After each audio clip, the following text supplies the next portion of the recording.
Hello friends, this is Gaurav Sharma. Welcome on my YouTube channel Medicines Pharma Academy. Now subscribe my YouTube channel and press bell icon so you can receive notification time to time related to pharmacy topics. तो आज हम बात करेंगे inorganic pharmaceutical के एक topic के बारे में जो कि एक इम्पोर्टेंट टॉपिक है एग्जाम व्यू से, that is radio pharmaceuticals. Let's start. तो सबसे पहले हम बात कर लेते हैं रेडियो फार्मास्यूटिकल्स की. रेडियो फार्मास्यूटिकल्स के अंदर वो एलिमेंट्स आते हैं जो कंटिन्यूसली रेडिएशंस को इमिट करते रहते हैं. सबसे पहले हम कुछ बेसिक चीज़ों के बारे में स्टडी करते हैं, जैसे एटम. किसी भी एटम के अंदर तीन चीज़ें होती है, प्रोटॉन, इलेक्ट्रॉन एंड न्यूट्रॉन, जिसमें प्रोटॉन के पास में पॉजिटिव चार्ज होता है, इलेक्ट्रॉन के पास में नेगेटिव और न्यूट्रॉन जो है न्यूट्रल होता है. बात करते हैं एटॉमिक नंबर की. एटॉमिक नंबर का मतलब होता है किसी भी एटम के अंदर जो टोटल नंबर ऑफ प्रोटॉन्स होते हैं वही उस एटम का एटॉमिक नंबर कहलाता है. Next, mass number. पर्टिकुलर किसी एटम के अंदर टोटल नंबर ऑफ प्रोटॉन और न्यूट्रॉन, इन दोनों का जो कॉम्बिनेशन या टोटल नंबर होंगे वो कहलाता है उस पर्टिकुलर एटम का atomic mass. Next, stable isotopes. Stable isotopes का मतलब, आइसोटॉप का मतलब तो है जो कंटिन्यूसली रेडिएशंस को इमिट करते रहें, लेकिन स्टेबल आइसोटॉप्स का मतलब क्या है? स्टेबल आइसोटॉप्स का मतलब है जो कि रेडिएशंस को इमिट करना बंद कर दें, उन्हें हम कहते हैं स्टेबल आइसोटॉप्स. आइसोटॉप का मतलब है किसी पर्टिकुलर एक ही एलिमेंट की अलग अलग फॉर्म, जैसे कार्बन 12, कार्बन 15, इस तरीके से अलग अलग जो फॉर्म है वो कहलाती है isotopes. Radio active isotopes. Radio active isotopes वो आइसोटॉप्स होंगे जो कि कंटिन्यूसली रेडिएशंस को इमिट करेंगे, जिनके एग्जाम्पल है यूरेनियम और रेडियम. नेचुरल रेडियो न्यूक्लियोटाइड्स, इनके एग्जाम्पल है यूरेनियम 235, रेडियम या Ra226, Rb 87 यानी 87 और पोटेशियम 40, ऐसे ही P32. बहुत सारे ऐसे रेडियो फार्मास्यूटिकल्स हैं जिनके बारे में हम आगे स्टडी करेंगे. इसके बाद में हम बात करते हैं कि रेडिएशन के अंदर कौन कौन से पार्टिकल्स होते हैं. तो तीन टाइप के पार्टिकल्स हैं, अल्फ़ा, बीटा एंड गामा. इसमें अल्फ़ा जो है आपका वो 2 प्रोटॉन और 2 न्यूट्रॉन से मिलकर के बना हुआ है, जिसकी पेनिट्रेशन पावर जो है 0.01 सेंटीमीटर होती है. वहीं बात करें बीटा पार्टिकल्स की, जो कि इलेक्ट्रॉन से मिलकर के बने हुए हैं, इनकी पेनिट्रेशन पावर अल्फ़ा के कंपैरिजन में ज़्यादा होती है, यानी 1 सेंटीमीटर के आसपास होती है. और बात करते हैं गामा की, तो गामा की जो पेनिट्रेशन पावर है वो सबसे ज़्यादा यानी 100 सेंटीमीटर के आसपास होती है. और जो आपकी एक्सरे रेडिएशंस होती है ये गामा पार्टिकल से मिलकर ही बनी हुई होती है, ये भी हमें यहाँ पर ध्यान रखना है. बात करते हैं नेक्स्ट रेडियो कॉन्ट्रास्ट मीडिया की. तो एक्सरे के अंदर जो पर्टिकुलर मीडियम यूज़ किया जाता है वहाँ पर वो होता है आपका बेरियम सल्फेट, जिसका कॉमन नेम है बेरियम मिल, जो कि एक इम्पोर्टेंट पार्ट है. ये हमें ध्यान रखना है, बेरियम मिल के नाम से हम बेरियम सल्फेट को जानते हैं. ये एक इम्पोर्टेंट चीज़ है एग्जाम व्यू से. तो बेरियम मिल हमें नाम ध्यान रखना है, कॉमन नेम बेरियम सल्फेट का. ये क्वेश्चन आपसे पर्टिकुलर इस नाम से भी पूछा जा सकता है कि रेडियो ओपेक कंपाउंड कौन सा है. तो आपका आंसर होगा बेरियम सल्फेट. और बेरियम सल्फेट नहीं देकर के फॉर्मूला दिया हुआ है तो BaSO4, और BaSO4 और बेरियम सल्फेट नहीं लिखा हुआ है और बेरियम मिल लिखा हुआ है तो बेरियम मिल आपका सही आंसर होगा. बात करते हैं नेक्स्ट स्लाइड के बारे में. यह है डिसइंटीग्रेशन सीरीज. डिसइंटीग्रेशन सीरीज में 4n, 4n+1, 4n+2 and 4n+3 इस तरीके से ये सीरीज होती है. इसको याद रखने का, नेम ऑफ सीरीज़ के अकॉर्डिंग पर्टिकुलर सीरीज़ क्या है, 4n में कौन से आते हैं, 4n+1 में क्या आता है, 4n+2 में क्या आता है, 4n+3 में क्या आता है. तो इनके लिए एक पर्टिकुलर ट्रिक है जिससे हम पर्टिकुलर नेम ध्यान रख सकते हैं.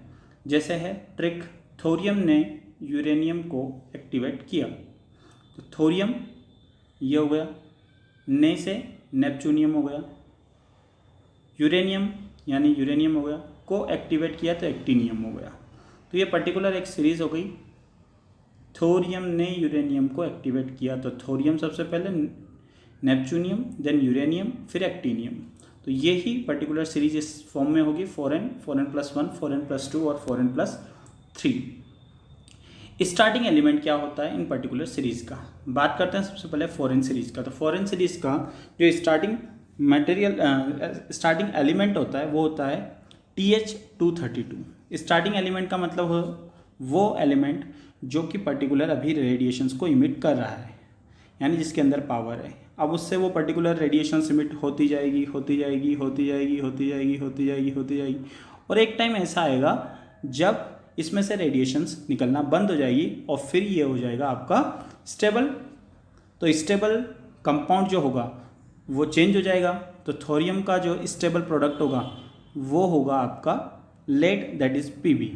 तो स्टार्टिंग में तो क्या था, थोरियम 232 था, लेकिन स्टेबल होने पर वो क्या हो गया, लेड या Pb208। तो यहाँ हमें ध्यान रखना है कि थोरियम सीरीज़ का स्टार्टिंग एलिमेंट क्या है, थोरियम 232, और स्टेबल प्रोडक्ट क्या है इसका, lead, that is Pb208।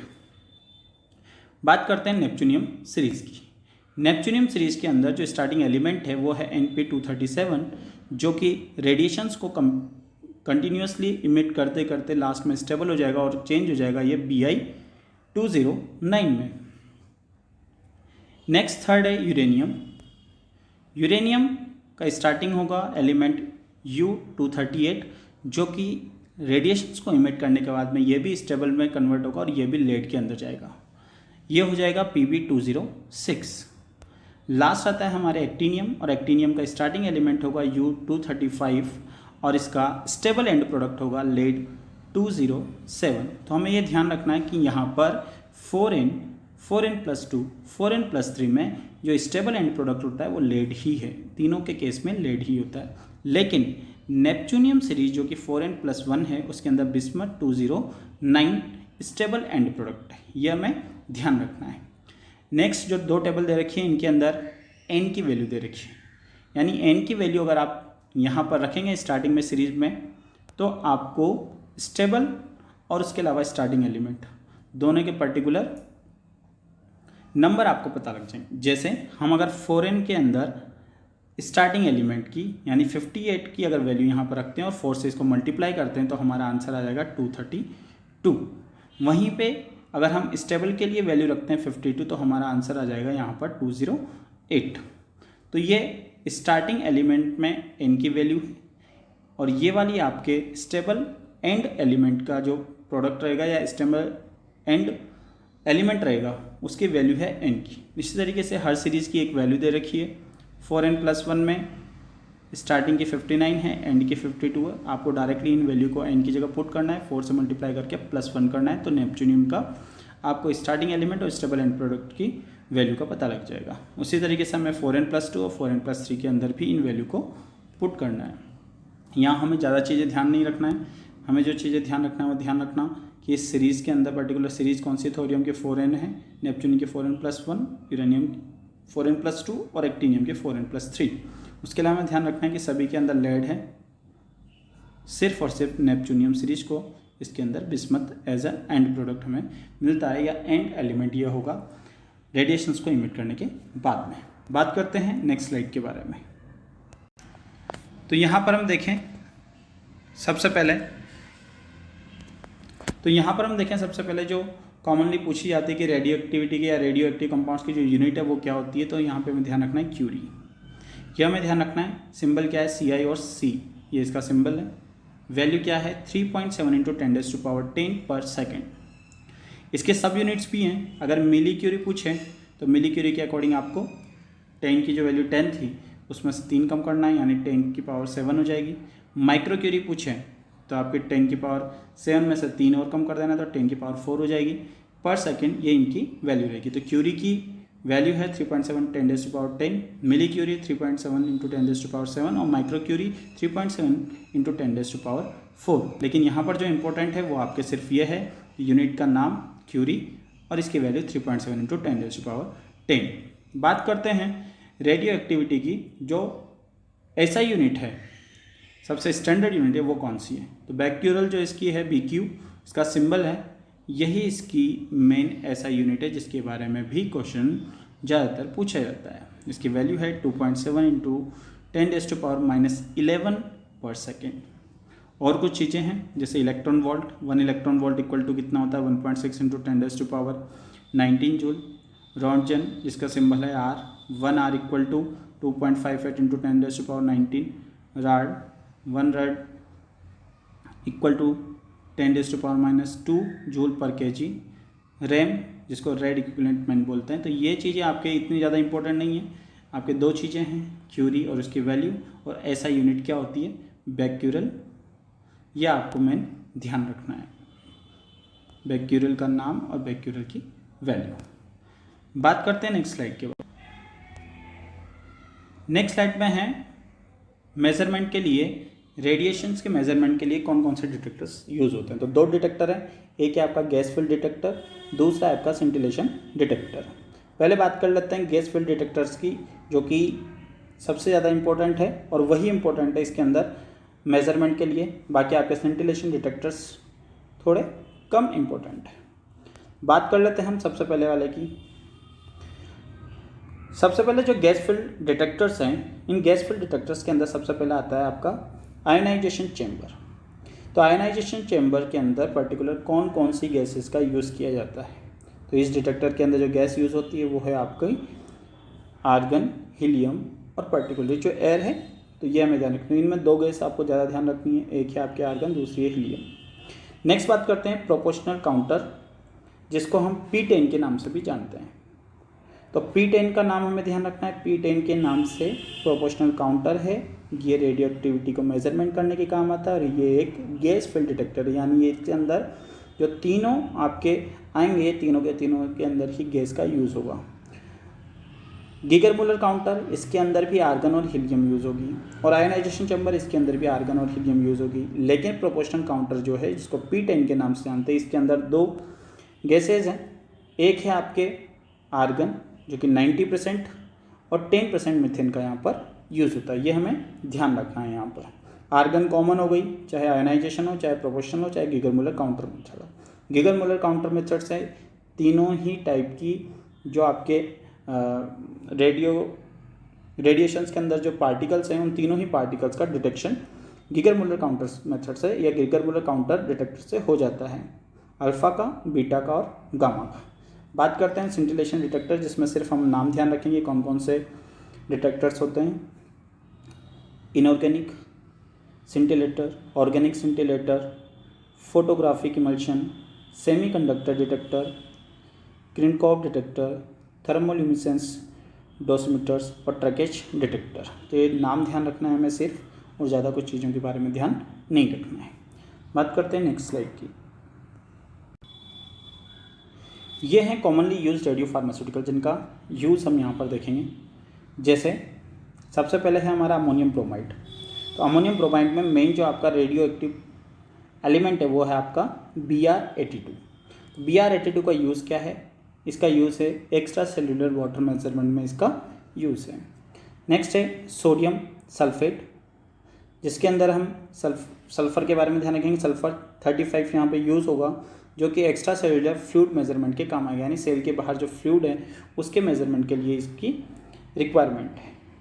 Next है सोडियम क्लोराइड इंजेक्शन, जिसमें सोडियम का यूज़ होगा और वो होगा Na24, और ये सोडियम जो है सोडियम एक्सचेंज की स्टडी के अंदर काम आएगा, कि सेल के अंदर जो सोडियम का एक्सचेंज होता है उसकी स्टडी के लिए यूज़ होगा। इसी तरीके से पोटेशियम क्लोराइड है, वहाँ पर पोटेशियम यूज़ होगा K42, और ये आपके पोटेशियम एक्सचेंज की स्टडी के काम आएगा।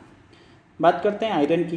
तो आयरन के दो हैं, एक है आपका फेरिक क्लोराइड या फेरिक सिट्रेट, और सेकेंड है आपका फेरस सिट्रेट सॉल्यूशन इंजेक्शन, और वो है आपका Fe59।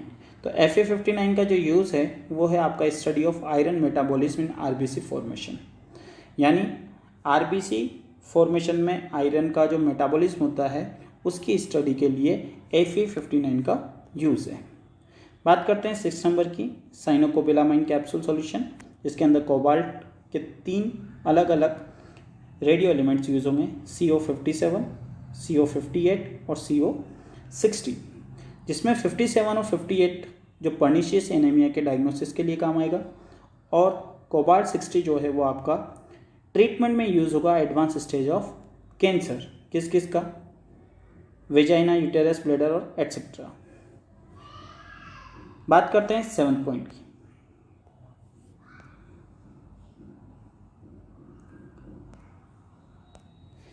7th के अंदर है कैल्शियम क्लोराइड, और कैल्शियम के दो आपके रेडियो एक्टिव एलिमेंट्स हैं 45 और 47, जो कि कैल्शियम मेटाबॉलिज्म से रिलेटेड और बोन कैंसर से रिलेटेड स्टडी के लिए यूज़ होंगे।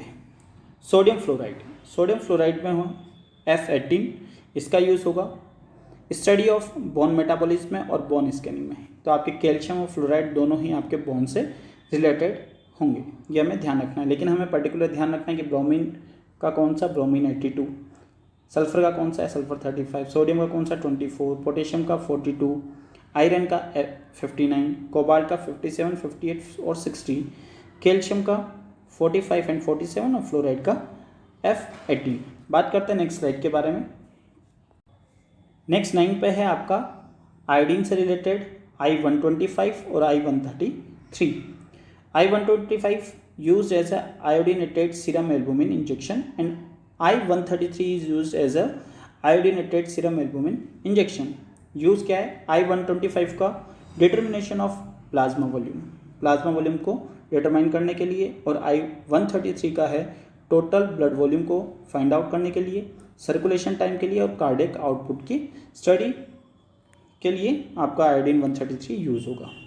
बात करें next colloidal gold, that is AU-198।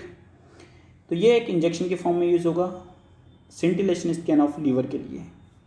Next है क्रोमिक क्लोराइड, जिसमें CR51 और chromate serum albumin, that is CR51। तो CR51 की दो अलग अलग फॉर्म है, एक है क्रोमिक क्लोराइड की फॉर्म में, एक है क्रोमेट सीरम एल्बुमिन की फॉर्म में। यूज़ क्या है इनका, क्रोमिक का स्टडी ऑफ प्रोटीन लॉस और क्रोमेट सीरम एल्बुमिन का प्लाज्मा वॉल्यूम डिटर्मिनेशन के लिए। तो प्लाज्मा वॉल्यूम डिटर्मिनेशन के लिए दो हो गए आपके, CR51 भी हो गया आपका और I-125 भी हो गया। Next 12 number sodium iodide 125 and sodium iodide 131 capsule और सॉल्यूशन। ये यूज़ होंगे आपके थायराइड स्कैनिंग में और स्टडी ऑफ थायराइड अपटेक में। 13 number that is sodium iodohippurate I-131 injection. ये आपके यूज़ होगा रेनल स्कैनिंग में और रेनल फंक्शन में, यानी किडनी से रिलेटेड ये आपके यूज़ होगा। अब कुछ इंपॉर्टेंट नाम हैं जो हमें अच्छे से ध्यान रखने हैं। सोडियम रोज बेंगोल 131 इंजेक्शन और सोडियम आयोडोहिप्यूरेट 131 इंजेक्शन। रोज बेंगोल का क्वेश्चन पूछा गया है। सोडियम आयोडोहिप्यूरेट 131 इंजेक्शन का यूज़ अभी जस्ट बताया आपको रेनल स्कैनिंग में और रेनल फंक्शन में। वहीं सोडियम रोज बेंगोल जो है वो लिवर स्कैन और लिवर फंक्शन में यूज़ होगा। नेक्स्ट है सोडियम सल्फेट। यहाँ पे सल्फेट H35 के फॉर्म में, ये हमने आगे भी पढ़ा है, ये extra cellular fluid volume determination के लिए यूज़ होता है। और लास्ट है आपका टेक्नीशियम या टेक्नीटियम सल्फाइड TC99M। ये आपके लीवर और स्प्लीन स्कैन के अंदर यूज़ होगा। तो ये हमारा टॉपिक फिनिश हो चुका है रेडियो फार्मास्यूटिकल्स। इसमें अगर आपको कोई प्रॉब्लम है तो कमेंट बॉक्स में जाके कमेंट करिए, और आपको वीडियो पसंद है तो लाइक करिए, शेयर कीजिए और हमारे MSP एकेडमी के YouTube चैनल को सब्सक्राइब कीजिए। Thank you.